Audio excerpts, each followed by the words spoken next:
حبار بن اسود اللہ کے رسول صلی اللہ علیہ وسلم کی سب سے بڑی صاحبزادی کا قاتل ہے۔ حضرت زینب رضی اللہ تعالی عنہ آ رہی تھی مکہ سے مدینہ کی طرف، اس نے نیزہ مارا، آپ گر گئی۔ بطن اطہر میں اولاد تھی، بچہ ضائع ہو گیا، شدید بیمار رہنے کے بعد وصال کر گئی۔ فتح مکہ کے بعد حبار بن اسود چہرے پہ نقاب ڈال کے آیا، باپ کلیجے پہ ہاتھ رکھ کے بتائے نا بیٹی پیاری کتنی ہوتی ہے۔ باپ ذرا کلیجے پہ ہاتھ رکھ کے بتائے کہ بیٹیاں جگر کا چین ہوتی ہیں، بیٹیاں سکون ہوتی ہیں، بیٹی باپ کو کتنی پیاری ہوتی ہے۔ بیٹی کا قاتل سامنے کھڑا ہو گیا، چہرے پہ نقاب ڈالا ہے، کہتا یا رسول اللہ صلی اللہ علیہ وسلم بہت بڑا دشمن بھی آ جائے تو آپ معاف کر دیتے ہیں۔ جاگ رہے ہیں آپ لوگ؟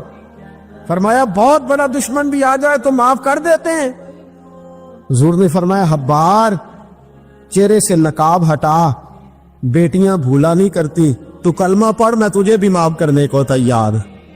فرمایا ہٹا چہرے سے نقاب، کبھی بیٹیاں بھی کسی کو بھولی ہے لیکن تو کلمہ پڑھ صحیح، میں تجھے بھی معاف کرنے کو تیار ہوں۔ اگر اتنا بڑا قاتل معاف ہو سکتا ہے تو چچا کیوں نہیں معاف ہو سکتا؟ تائے کو معافی کیوں نہیں مل سکتی؟ ماما جی کو معافی کیوں نہیں مل سکتی؟ سسر کے ساتھ سلوک کیوں نہیں ہو سکتا؟ آپ اپنے برادر نسبتی کے ساتھ محبت کیوں نہیں کر سکتے؟ کیوں ان ساری محبتوں کو فروغ دیا کیوں نہیں جا سکتا؟ اگر قاتل کے ساتھ، ظالم کے ساتھ صلح ہو سکتی ہے، اگر ابو جہل کا بیٹا اکربا کلمہ پڑھنے آئے اور میرے رسول منبر پہ کھڑے ہو کے استقبال فرمائے اور صحابہ کہیں یا رسول اللہ وہ تو کافر اور دشمن کا بیٹا ہے، فرمایا پہلے دشمن کا بیٹا تھا، آج تو مومن بن کے کلمہ پڑھنے آیا۔ وہ پہلے کی بات ہے، استقبال کیا جا رہا ہے۔ عزیز دوستو، تیسری بات یہ ہے کہ معاف کریں، اور چوتھی بات یہ ہے جب کوئی معافی مانگنے آ جائے نا پھر اس کو معاف بھی کر دے۔ جڑے گا معاملہ تب بھی، معافی دیں بھی اور معاف جی بڑا مشکل معاملہ ہے۔ لڑائی ہو گئی، جھگڑا ہو گیا، اچھا پہلے کئی دفعہ سلام لے لیتے، ہمارا ماحول بڑا جی پہلے سلام دعا ہو جاتی ہے، لیکن بیٹے کی شادی کا کارڈ بھیج دیا تو کارڈ واپس کر دیا، میں نے منگنی کو نہیں سدیا تو میں نہیں آؤں گا۔ واہ جی واہ، بھائی منگنی پہ آپ کا آنا کچھ ضروری تھوڑا تھا، جب گھر والے کا دل کرے بلائے۔ پھر وہ ساری برادری کو لے کے دروازے پہ گیا، پر پھوپھی کہتی ہے میں آتی ہی نہیں، ماما جی کہتے ہیں تو جو مرضی کر لے، یہی تو موقع آیا ہے۔ حدیث سناؤں، اتنے سخت لفظ، اتنے سخت، رحمت للعالمین رسول اتنے ناراض نظر آتے ہیں۔ حضور نے فرمایا ترغیب و ترہیب میں حافظ منذری رحمت اللہ علیہ حدیث لائے، رسول رحمت صلی اللہ علیہ وسلم نے فرمایا جس سے اس کا بھائی معافی مانگنے آیا اور اس نے معاف نہ کیا، جس سے اس کا عزیز، اس کا دوست، اس کا رشتہ دار، اس کا مومن بھائی معافی مانگنے آیا اور اس نے معاف نہ کیا، فرمایا اگر معاف نہیں نہ کرنا تو میرے حوض کوثر پہ نہ آئے، میں جام نہیں پلاؤں گا۔ حوض کوثر پہ بالکل نہ آئے، مجھ سے جام کا مطالبہ نہ کرے، سخت گرمی کے ماحول میں میں نہیں جام پلاتا، اگر مجھ سے جام لینا ہے میرے ہاتھوں سے تو جب بھی کوئی معافی مانگنے آئے فوراً معاف کر دیا کرو، جب بھی کوئی۔ اور معافی بندے کے لیے نہیں دینی، اللہ کی رضا کے لیے دے دی۔ بندے میں تو کوتاہیاں موجود رہیں گی، بندے میں تو غلطیاں موجود رہیں گی۔ آج اختلافات ہیں رشتہ داروں میں، اتنے اختلافات کے سال فوتگی ہو گئی، ایک شخص فوت ہو گیا جو کسی کا نانا ہے، کسی کا پوت، کسی کا نانا لگتا ہے، کسی کا دادا لگتا ہے، کسی کا ماما لگتا ہے، کسی کا چچا لگتا ہے، کسی کا پھپھا لگتا ہے، لیکن لڑائیاں بڑی ہیں۔ بیچارہ فوت بھی ہو گیا، انتقال ہی کر گیا، اب بھی جناب آتے ہیں تو سیدھے جنازہ گاہ، اس کے لیے نہیں، لوگوں کو دکھانے کے لیے۔ جنازہ گاہ آئے، جنازہ پڑا، لوٹ گئے۔ بھئی اتنی نفرت کے مرنے والا ماری گیا اور ہم ابھی تک درگزر کرنے کو تیار نہیں۔ میرے رسول کریم صلی اللہ تعالی وسلم نے فرمایا اگر تو چاہتا ہے کہ تیری عمر بھی زیادہ ہو اور تیرا رزق بھی زیادہ ہو تو اپنے رشتہ داروں سے اچھا سلوک کر، اللہ دونوں چیزوں میں برکتیں پیدا فرما دے گا۔ کن سے اچھا سلوک کر؟ یہ نہیں فرمایا وہ بھی جواب نہیں اچھا ہی کرے تو تب ہے۔ سب سے افضل صدقہ کون سا ہے؟ غریب کو دینا، مسکین کو دینا، یتیم کو دینا، مدرسے کو دینا، مسجد کو دینا، سب سے افضل صدقہ۔ اچھا یہ حدیث آپ نے پتا کیا کرنا جو میں سنانے لگا ہوں، یہ گھر جانا ہے، اس کو لکھ لینا ہے اور اس کو نہ پڑھنا ہے کبھی کبھی کھول کے کہ یہ کیا جملے ہیں حضور سید عالم کے، محبوب پاک کے، یہ کیسے عجیب حضور نے فکرے اور کس انداز میں سمجھا دیا، کتنی خیر ڈیل دی اپنے غلاموں کے دلوں میں۔ حضور نے فرمایا غلاموں پتہ ہے سب سے افضل صدقہ کون سا ہے؟ ایک صحابی کہنے لگے حضور یتیم کو دینا، فرمایا نہیں۔ سب سے افضل صدقہ کون سا ہے یا رسول اللہ؟ مسکین کو دینا، فرمایا نہیں۔ سب سے افضل صدقہ حضور مسافر کو دینا، فرمایا نہیں۔ سب سے افضل صدقہ یا رسول اللہ مجاہدین اسلام کو دینا، فرمایا نہیں۔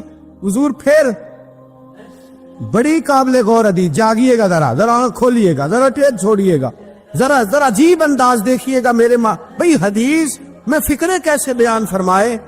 رسول پاک نے فرمایا تیرا رشتہ دار ہو، سب سے افضل صدقہ کیا ہے؟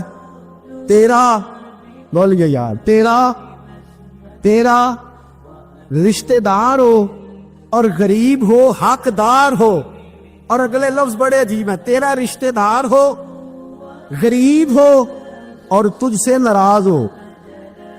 کیسی بات ہے؟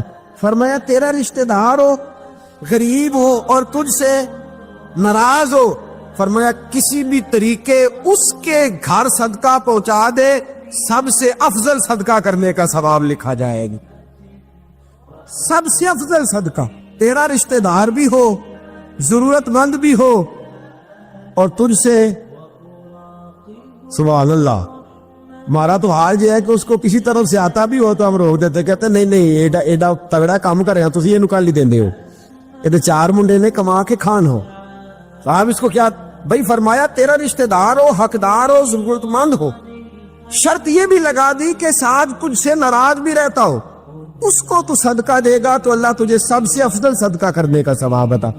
تو توڑنے والوں نہ بنو، جوڑنے والے بنو، جوڑ جاؤ۔ محبوب پاک سید عالم صلی اللہ تعالی علیہ وسلم نے فرمایا لا يدخل الجنت قاطع، فرمایا جو رشتے توڑنے والا ہے جنت میں نہیں جائے گا، جو رشتے توڑنے والا ہے وہ جنت میں نہیں جائے گا۔ الذین ینقضون عہد اللہ من بعد میثاقہ ویقطعون ما امر اللہ بہ ان یوصل ویفسدون فی الارض، فرمایا جو رشتے توڑے گا وہ تو زمین میں فساد برپا کر دے گا، وہ زمین میں اولئک هم الخاسرون، یہ وہ لوگ ہیں دنیا میں بھی نقصان اٹھائیں گے اور آخرت میں بھی نقصان اٹھائیں گے رشتہ داریاں جوڑنے۔ اور یہ نہیں فرمایا کہ وہ تجھ سے اچھا سلوک کرے تب ہی ہے، سامنے والا بھی سیاںا ہی ہو تو تب ہے، تو نے اس کے لیے اس نے سلوک نہیں کرنا، تو نے تو اپنے اللہ رسول کو راضی کرنے کے لیے اس نے سلوک کرنا ہے، اس کے لیے تھوڑی کرنا۔ سل من قطع کا لفظ کیا ہے؟ اور میں آپ کو ذاتی بات بتاتا ہوں، ایک آدھ دفعہ یہ تجربہ کر کے دیکھا، اس میں خیر ہی بڑی ہے۔ فرمایا سل من قطع کا، حضور نے فرمایا اس کے ساتھ جوڑ جو تیرے ساتھ توڑتا ہے، اس کے ساتھ جوڑ جو تیرے ساتھ توڑتا ہے نا، نفرت کرتا اس سے پیار کر، اور جو تجھے اذیت دیتا اس کی خدمت کر، اور جو تیرے ساتھ زیادتی کرتا ہے تو اس سے محبت کر۔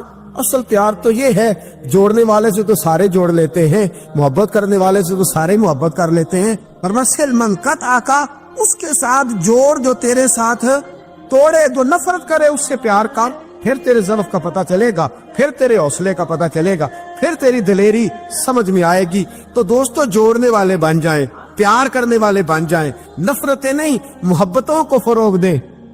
اگر یہی کام ہوتا، میں کہا کرتا ہوں اگر دولت بڑی پیاری ہوتی نا تو سب سے زیادہ سیدہ فاطمہ کے گھر رہتی۔ اگر یہ بہت اعلیٰ چیز ہوتی تو یہ تو وہ والا گھرانہ ہے کہ 3 دن چولہا نہیں جلا، اور کنز المال میں وہ لفظ موجود ہے کہ حضرت ابو ہریرہ فرماتے ہیں کہ اونٹ کے بالوں کی بنی ہوئی چادر سیدہ فاطمہ نے اوڑھی ہوئی تھی، اونٹ کے بالوں کی بنی ہوئی چادر، اور وہ چکی پیس رہی تھی، چکی چلا رہی۔ کہتے حضور نے دیکھا تو نبی پاک کی آنکھوں میں آنسو ضرور آئے، اور پتہ محبوب نے کیا فرمایا؟ یہ کنز المال میں موجود ہے۔ محبوب فرمانے لگے شہزادی دنیا میں تھوڑی سی تکلیف برداشت کرو، آخرت کی ساری عزت اللہ تمہیں ہی عطا فرما۔ سبحان اللہ۔ یہ تھوڑی دشواری ہے، یہاں ہر بندے کی بیٹی دکھی نہیں، جس کو بھی پوچھ لیں دکھی ہے، جس سے بھی پوچھ لیں حضرت جی دعا کرنا، پیر صاحب دعا کرنا، مفتی صاحب دعا کرنا، بزرگ کو دعا کرنا۔ کیوں جی؟ بیٹی بڑی تکلیف میں۔ کیوں جی؟ کہتے سسرال والے کام بڑا کراتے ہیں، چکی پیستی ہے، لیپا پوتی کرتی ہے، اس کے ہاتھوں میں چھالے پڑ جاتے ہیں۔ ایسا ہوتا ہے کہ ستو کبھی آ جائیں تو پھر سارا دن ان ستوؤں پہ ہی گزر جائے۔ کبھی ایسا ہوتا ہے کہ 3 دن روزے رکھے جائیں اور ایک کھجور اور ایک پانی ملے افطار سحر کے وقت، یوں بھی کبھی وقت گزارا ہے۔ اور میرے عزیزوں یاد رکھنا، ہم نے جو مزاج اختیار کر لیا ہے نا اس وقت، یہ جو پوری دنیا میں گاڑیاں بھاگ رہی ہیں، ملک سے باہر لوگ جا رہے ہیں، دولتیں جمع ہو رہی ہیں، یہ ضروریات کا رٹا نہیں، یہ ضروریات نہیں، یہ خواہشات ہے۔ ضروریات تو پوری ہو رہی تھی، لیکن وہ جو خواہشات کی تکمیل تھی، وہ جو پڑوسیوں کی بڑی کار ہمیں پریشان کر رہی تھی، وہ جو گھر کے سامنے ایک پلاٹ تھا اور دل کر رہا تھا حویلی نہ بنا لوں، وہ جو ٹینشنیں تھی، انہوں نے بہت بھگایا، لوگوں تھکا دیا۔ نظریاتی زندگی، اور نظریاتی زندگی میں کچھ کرنے کا عہد، کچھ ارادہ کیا جائے کچھ کام کرنے کا۔ دیکھو سارے لوگ ساری ڈیوٹیاں تو نہیں کر سکتے، میں یہ مائک اپریٹ نہیں کر سکتا، تو پھر میرا خیال ہے مجھے اس بندے کی بھی قدر کرنی چاہیے جو اسے چلا سکتا ہے۔ جو کام میں گاڑی میں سفر کرتا رہتا ہوں، وہ کہاں گھوم آتے ہیں، تو میں تو سو جاتا ہوں کئی دفعہ گاڑی میں، لیکن ڈرائیور کو لوگ ڈرائیور کہہ کے پکارتے ہیں، حالانکہ تو سویا ہوا تھا، وہ تو جاگ رہا تھا۔ اس کی اہمیت کو سمجھنا چاہیے۔ ہم نہ زندگی میں کوئی بھی کام کریں، ایک تو کام کریں، اور جو ایک کریں زندگی میں، لیکن ذرا سونا کر کے کریں، کوئی ایک مقصد بنا لیں، کوئی ایک مقصد ہو، کوئی ارادہ ہو، کوئی پروگرام ہو۔ نہ سمجھ آئے تو بخاری میں حدیث موجود ہے، ایک بوڑھی اماں حضور کی مسجد میں جھاڑو دیتی تھی، اور چلو کچھ کرتی تو تھی نا یاو، اور دیکھو سعادت جھاڑو وہاں دیتی ہے جہاں 70,000 فرشتے سویرے آتے ہیں، 70 شام آتے ہیں۔ سبحان اللہ، سبحان۔ حضور کی مسجد شریف میں جھاڑو دیتی ہے خاتون۔ ہمارے ہاں تو خیر امام خطیب کی بھی کوئی قدر نہیں ہوتی، کوئی نہیں ہوتی۔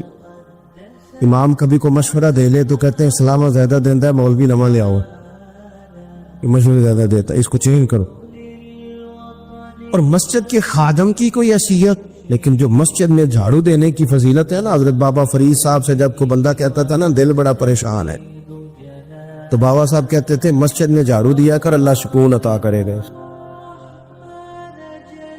مسجد میں جھاڑو دیا کر، اٹھ نہ فریدہ ستیا تے خلقت وے کھنجا، تے متے کوئی مل جائی بخشیا تے چل تم ہی بخشیا جا۔ اٹھ نہ فریدہ ستیا تے جھاڑو دے مسیت، اوے تو ستا ہے تے رب تے جاگدا ہے، تیری ڈاڈے نال پریت۔ اٹھ نہ پچھ کر۔ وہ خاتون چلو کوئی کام تو کرتی تھی نا، دیکھو نا گلی سے گزرتے ہیں لوگ، ہوا کھڈا ہے، سب کا موٹر سائیکل گاڑی سب تنگ ہوتے، جو بندہ ابھی گزر رہا ہے نا روڈ پہ، وہ تبصرہ کر رہا ہے کہ دیکھو بلدیہ والے صحیح نہیں کرا۔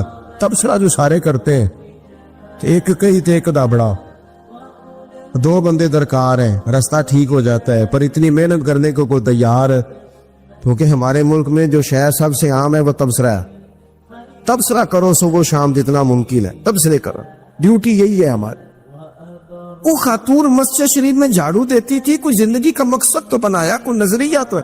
صحابہ نماز پڑھ کے چلے جاتے، خاتون جھاڑو لیتی، حضور کی مسجد شریف میں جھاڑو دیتی، بیمار ہو گئی، قربان جائے، حضور تیمارداری کے لیے تشریف لے گئے، رات کو انتقال ہو گیا، ٹھنڈ کا موسم تھا، حضور کا حکم ہے جلدی تدفین کر دو، صحابہ نے تکلیف دینا مناسب نہ جانا، اس خاتون کی تدفین کر دی۔ سارا کچھ جاننے والے رسول جو فرش پہ کھڑے ہو کے عرش کی خبریں دے، وہ تشریف لائے اور آ کر کے پوچھا خبر کیوں نہیں دی مجھے؟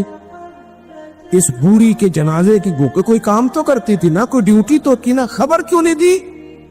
ویسے تو وارث جنازہ پڑھ دے تو دوسرا جنازہ جائز نہیں ہو، وارثوں نے نہ پڑھا ہو تو دوسرا جنازہ پڑھا جا سکتا ہے، حضور تو خود وارث ہے نا ساری امت کے. ہائے ہائے بے شک. تو رسول کریم قبر پہ کھڑے ہو کے فرمانے لگے صفے بناؤ میں دوبارہ جنازہ پڑھاؤں گا. سبحان اللہ. میں دوبارہ جنازہ پڑھاؤں گا. کیوں؟